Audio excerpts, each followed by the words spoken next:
Alright, so I went to this bagel place and I ordered 5 bagels. And then I thought it was 90 cents per bagel. So I only had enough for 90 cents per bagel for 5 bagels. And then the person put them in the bag, the 5 bagels.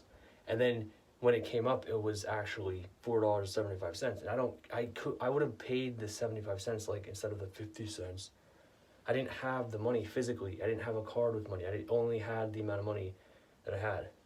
So then I said, oh, I thought it was 90 cents per bagel. And the person said, but you bought 5. And I'm thinking, what does that even mean?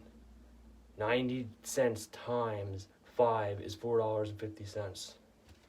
So maybe they had a tax or some other thing. I have no idea. But then I said, well, then I guess take one of the bagels out or whatever.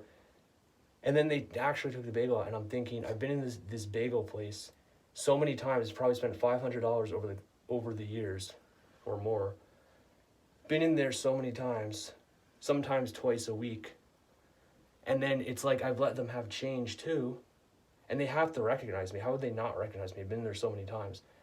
I was thinking, like, I've given them change, like the amount of change I've let them have would have added up to over 25 cents that they wanted. And people might think, well, yeah, but it adds up. Yeah, but guess what? What's worse, losing 25 cents or losing someone that's going to pay and not show up again and buy anything ever, possibly, because of a bad experience like that? I mean, that's degrading. I'm sorry. It's not like, oh, it's $10 more and you don't have it. You're talking about a few cents, okay? It's like, so you're going to lose, think about it, like, those type of experiences make people not want to go to a place.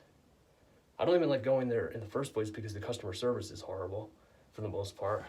Some of the people have like attitudes, but it's like, and another thing is I went another time and I didn't have the money. I actually forgot any money. And then I said, well, can I take the bagels? Can I leave the bagels and get the money or whatever? And the person looked at me like, or I said, can I come back to get the money? And I think what they thought I meant was to take the bagels and then get the money. Oh, and one just fell on the ground. But what I meant was to leave the bagels, get the money, then pay, then take the bagels from the place. But then someone actually a customer paid for it. But I just think it's absurd, like, what happened. Make like, oh, let's take the bagel out. Like, it's just degrading. Like, it's 25 cents, okay? It's not 25 cents times 100, which I understand that. Like, it's literally a few cents. Like, I've been in there so many times, it's ridiculous. All I know is if I ever go back to the place, they ain't not getting any change from me any longer, if I even do go back. That's the end of this video.